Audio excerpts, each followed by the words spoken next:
Salut les amis! Alors aujourd'hui on décrypte un petit peu l'industrie martiale, l'industrie notamment cette fois des équipements, et oui parce qu'avec le passage du karaté par la case olympique, avec l'expansion des Karate K1 Premier League, les fameuses compétitions qualificatives, le monde de l'équipement est en train petit à petit de se révolutionner car certaines marques telles que Tokaido ont bel et bien décidé de prendre le monde d'assaut, d'écraser la concurrence et d'asseoir leur suprématie.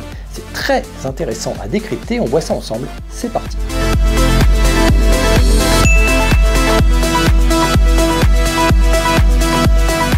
Alors les amis, avant toute chose, je tenais à vous rappeler que je n'ai, comme à mon habitude, aucun bis-bis, aucun contrat, aucune acquaintance, ni avec une quelconque marque telle que Tokaido, ni avec un site internet qui revendrait des Tokaido, ni même voilà avec une quelconque façon pour moi de vous vendre quoi que ce soit. Ce n'est pas le cas, on le fait à titre informatif entre nous pour décrypter le marché. Vous allez voir que c'est assez passionnant. Alors historiquement parlant, sur la timeline des arts martiaux, Tokaido c'est le premier équipementier, la première manufacture de karaté-gi, de keikogi au monde pour le coup, puisque c'est la première au Japon. Donc ils ont ouvert en 1958, il y a assez facilement on va dire les informations, vous pouvez les glaner un petit peu partout. Ils ont une fiche Wikipédia, vous allez voir, c'est la famille Sugiura qui a ouvert ça. Ils ont leur manufacture à Nagoya. Ils ont une boutique, les headquarters, le quartier général, on va dire la maison mère qui se trouve à Kojimachi, qui est un quartier de Tokyo, un quartier plutôt riche. C'est d'ailleurs là que je les ai connus il y a plus de 20 ans, en 2002, parce que je travaillais dans une boîte de design qui était elle aussi à Kojimachi, et je m'étais rendu compte que les locaux de Tokaido étaient juste à côté, dans quelques bâtiments plus loin. J'avais pu monter à l'étage, fallait une petite boîte, une sorte de petit appart à l'étage, où ils faisaient tout, les coutures, un petit peu tout ça. C'est très intéressant, ils pouvaient personnaliser sur place, donc je leur avais déjà commandé des tenues personnalisées pour le coup. Et ils ont également une boutique dans laquelle je vous avais emmené dans quelques vidéos que vous pouvez facilement retrouver sur la chaîne. Une boutique qui se trouve à côté du Tokyo Dome, dans laquelle pour le coup je vais régulièrement chercher les tenues lorsque je vais au Japon. Et ils ont ouvert une dernière boutique il n'y a pas si longtemps que ça aux États-Unis. Donc Tokaido c'est une institution purement japonaise, de manufacture japonaise. C'est très intéressant pour vous de noter ça dans un petit coin de votre tête parce qu'il y a quelques informations juste après qui risquent de vous choquer. Le premier concurrent de Tokaido s'appelle Shureido, qui, pour le coup, c'est une manufacture de la famille Nakasone basée à Okinawa. Pour le coup, c'est précisément l'inverse de Tokaido, c'est une structure qui est archi opaque. Vous n'avez aucune information sur Shureido, en tout cas sur Internet. Vous pouvez regarder, il n'y a aucune fiche, même sur le site Tokaido, il n'y a pas d'historique. Impossible de savoir quoi que ce soit. Heureusement, j'ai déjà été interviewé Monsieur Nakasone à Okinawa et j'ai donc quelques informations. Je ne suis pas le seul d'ailleurs, il y a quelques journaux, quelques magazines qui partagent ce genre de choses. La famille Nakasone, c'est 1969. Et pour le coup, Shureido, c'est une manufacture qui va se focaliser au fil de son expansion sur, avant tout, le marché japonais et dans un marché annexe, les États-Unis. Pour la France, ils envoient un petit peu le surplus, un petit peu les restes, c'est-à-dire que même aujourd'hui, les équipementiers qui proposent du Shureido vous mettent bien dans les mentions qu'il va falloir patienter, parfois patienter de nombreux mois, parfois jusqu'à 6 mois avant d'obtenir votre tenue, sachant qu'il y a même un petit astérisque la plupart du temps sur ces sites internet indiquant qu'ils n'ont même aucune garantie de vous fournir la tenue que vous avez commandée et qu'il est fort possible que Shureido annule tout simplement votre commande. Désormais, un New Wave 3, c'est devenu une sorte d'objet de légende parce que pour pouvoir l'obtenir, ça devient véritablement un calvaire, ça devient un chemin de croix pour ne serait-ce qu'acheter la tenue. C'est précisément, justement, le chemin opposé que prend Tokaido, parce que Tokaido est en pleine expansion et a décidé justement de s'orienter, certes, sur le Japon, avec des modèles purement japonais, mais aussi et surtout à l'international. Et là, pour le coup, sur pas mal de sites, notamment le site revendeur officiel français, Karate-gi, je vous avais mis l'an dernier quelques tutos sur comment bien s'équiper. Vous avez montré notamment que Tokaido, ils ont quand même 4 sites. On a le Tokaido France, le Tokaido Europe, le Tokaido Japan et le Tokaido Tokyo. Donc vous voyez, on a quand même des sites sur lesquels on ne va pas forcément trouver les mêmes produits au même prix, les mêmes ceintures, les mêmes broderies, les mêmes personnalisations, et cela en plus de tout ce que vous pouvez vous avoir au Japon en tant qu'instructeur, c'est-à-dire certains filages différents ou certains modèles différents que ce que vous pourriez avoir si vous êtes juste pratiquant. Donc on voit que Tokaido a décidé de, on va dire, un petit peu séquencer et dispatcher des produits dans certains domaines, mais pas forcément dans d'autres. Ils ont vraiment, on va dire, envie de sectoriser les choses. Donc, au Japon, on a un Tokaido qui vend des produits purement manufacturés au Japon. Le célèbre, d'un côté, on vous en parlait tout à l'heure, hein, du New F3, ben, le Tokaido Japan, il repose surtout sur le Yakudo, qui est un peu une forme de, pareil, hein, de kimono légendaire, historique, qui a, en tout cas le mien, je l'ai acheté déjà il y a plus de 20 ans pour vous dire, et qui est toujours en place, et qui est un peu une institution. C'est un peu le vaisseau amiral japonais du kimono, qui a été un petit peu supplanté par quelques autres modèles, comme le Otowa par exemple, qui est un modèle un petit peu plus doux, un petit peu plus claquant.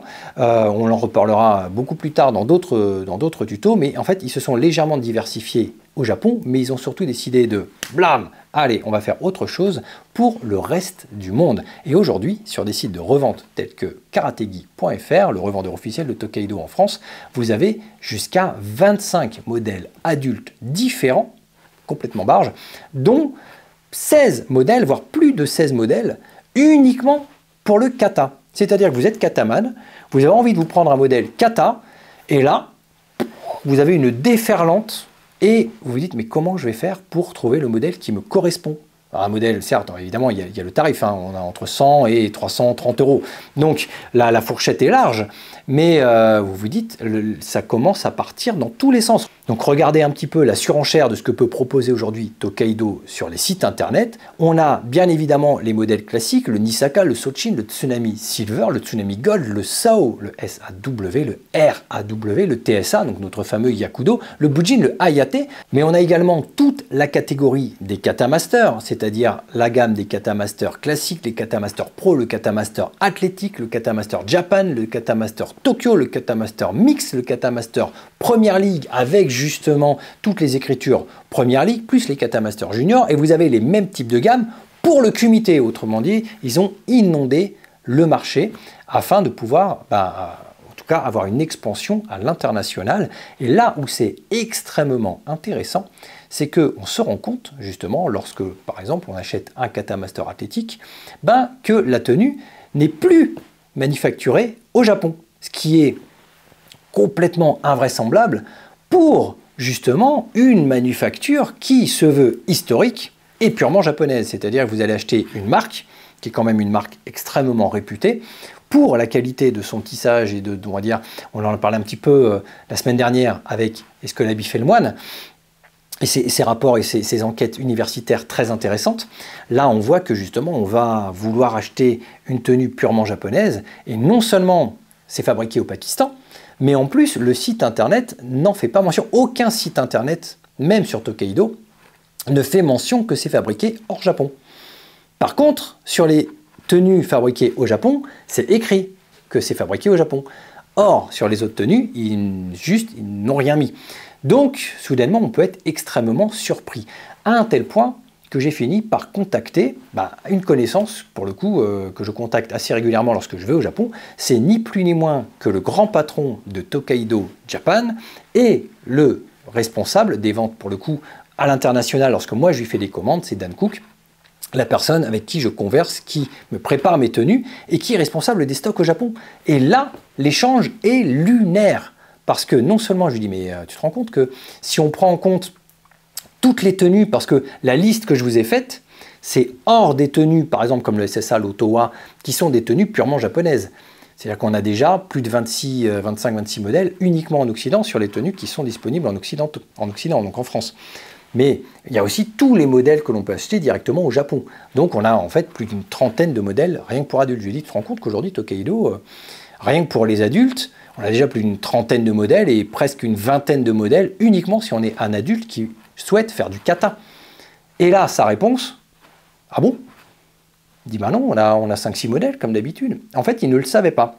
Ils ont tellement compartimenté les ventes que Tokaido Japan, le responsable, ignorait complètement que sa société, sa compagnie, fabriquait des tenues au Pakistan qu'ils vendaient pour les Occidentaux. Alors c'est très japonais comme philosophie, hein, de garder le meilleur pour eux, pour le Japon, et de se dire, bon, c'est quoi? On va fabriquer au Pakistan ça va nous coûter beaucoup moins cher, et puis on va pouvoir les revendre à ces débiles occidentaux. Je caricature bien évidemment, loin de moi l'idée de mettre des mots dans la bouche des gens.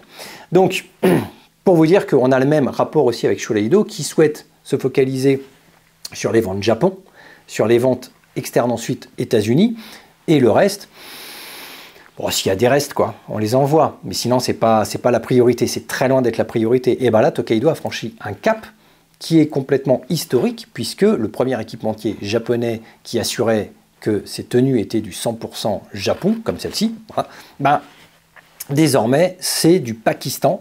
Donc ça ne veut pas dire que les Pakistanais travaillent mal, mais en tout cas, pour une tenue qui est censée venir du Japon, surtout quand on la paye, je ne sais pas, même 150 €, ça crée un effet de surprise, parce que on n'est pas prévenu avant. Il n'y a rien qui nous indique que c'est fait au Pakistan. Alors Dan Cook, évidemment, me répond, hein, de Tokaido Japan, me dit non, mais si c'est fait au Pakistan, Tokaido s'est assuré des tissus, de la qualité, voilà, on a une qualité 100% Tokaido. Voilà, on a un discours en tout cas très commercial et politique pour nous rassurer. Il n'en est quand même pas tant que ce célèbre Tokaido Master, donc Kata Master Athlétique, celui que je vous avais testé quand je l'avais reçu il y a à peu près 1 an et demi, il n'a pas du tout la même qualité de tissu quand même, parce que je vous avais fait remarquer assez rapidement qu'il boulochait, qu'il devenait très rugueux, et d'ailleurs désormais, il a dans les petites écritures, vous savez, dans les petits textes de présentation, il est indiqué comme étant un aspect rugueux. Autre chose également qui fait un petit peu réfléchir, c'est que les nombreux sites de revente ont tous la même politique, c'est que les soldes, c'est possible sur les modèles qui ne sont pas japonais, parce qu'en fait, les modèles qui viennent du Japon sont tellement chers à obtenir qu'ils ne font quasiment pas de marge. Vous avez sur des sites de revente des modèles japonais, alors que ce soit de n'importe quelle marque à mon avis, il n'y a pas que Tokaido, vous avez un Shureido, c'est la même chose. Les marges sont tellement faibles, ça coûte tellement cher, c'est tellement dur à, on va dire, à aller chercher au Japon, à les trouver au Japon, que les marges sont trop faibles pour pouvoir faire la moindre remise, ce qui peut se comprendre complètement.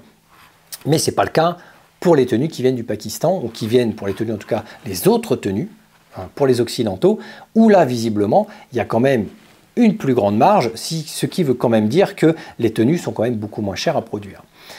Beaucoup de sites, notamment, je discutais avec le responsable d'ailleurs, qui fait des vidéos sur Internet aussi, le professeur du net du karaté, en tout cas le professeur de karaté du net précisément, Bruno Bandelier, le responsable de karatégi.fr, et qui me disait que voilà, les modèles japonais de Tokaido, il peut aussi les obtenir. Donc il ne les met pas forcément sur le site parce que ce sont des modèles qui vont coûter encore plus cher, car forcément un kimono, prenez un SSA, l'Otowa dont je vous parlais tout à l'heure, un Otowa c'est déjà dans les 300, donc plus de 300 €, donc auquel il faut déjà rajouter les frais de transport, plus la taxe, parce que il y a des taxes de douane, plus la TVA, plus parfois on a des frais de dossier quand on passe justement par la douane, sur le fait qu'on passe par exemple d'un modèle, d'un transporteur japonais à un transporteur français. Voilà, UPS ou FedEx, souvent FedEx, vous refacture un petit coup derrière.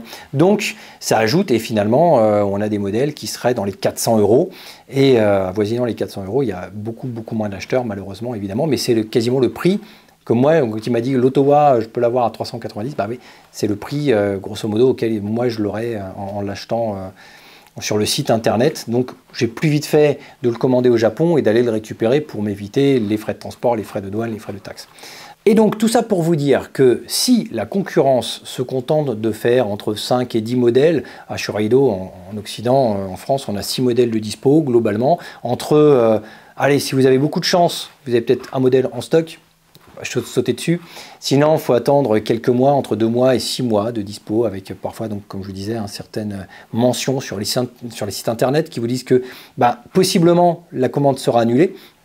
Et de l'autre côté, un Tokaido qui vous fournit un nombre de modèles incalculable, et justement, vous avez de quoi vous y perdre. Moi, à l'époque, quand j'ai commencé à me replonger dans la compétition, il y a presque 2 ans de cela, je voulais une tenue taillée pour la compétition, justement, et j'ai failli en perdre mon latin. Je me suis dit, mon Dieu, il y a tellement de modèles envoyés par Tokaido que c'était incapable de choisir, et il se trouve que je suis tombé sur la boutique en allant au championnat de France, et j'ai pu choisir sur place un modèle qui allait me convenir, en tout cas pour l'année suivante. Donc, finalement, valait mieux le voir, le tester.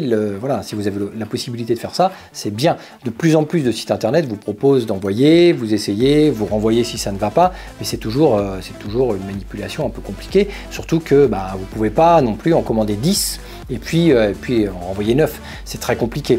Donc, justement, pour vous aider dans cette espèce d'énorme océan de tenues, puisque comme je disais, si on en a 5 ou 6 chez Shuraido, on va en avoir jusqu'à une vingtaine chez Tokaido, voire même une trentaine si on prend les modèles japonais, ou en tout cas presque une vingtaine rien que dédiés au kata. Eh bien, je vais vous proposer prochainement, pour la célébration des 3 ans révolus des tutos du sensei et plonger dans la 4e année, de nouvelles séries de vidéos et une série vidéo qui s'appellera justement la cabine d'essayage du web, et qui ne concernera que les tenues d'arts martiaux, principalement les karatégi, et je vais vous proposer de tester des New F3, de tester désormais ce qu'on pourra appeler le vaisseau amiral de chez Tokaido, le Kata Master Tokyo, qui coûte 330 €, qui est on va dire la Rolls-Royce des tenues, et on va voir justement si elle vaut quelque chose par rapport à l'Otowa, qui est quand même un petit peu le vaisseau amiral aussi, le Yakudo, qui est on va dire un petit peu l'institution historique de Tokaido. On va pouvoir les comparer. Vous aurez des schémas, vous aurez plein de choses pour vous aider à choisir, et on va passer en revue justement les Kata Master et beaucoup d'autres tenues. Ça va être un véritable régal de vous proposer cette nouvelle version des tutos, beaucoup plus pragmatique, pour vous aider petit à petit à choisir le bon équipement, parce que quand on voit les prix que ça coûte, ce serait dommage de se tromper. Allez, c'est tout pour cette semaine. Portez-vous bien. Je vous dis à la semaine prochaine. Ciao.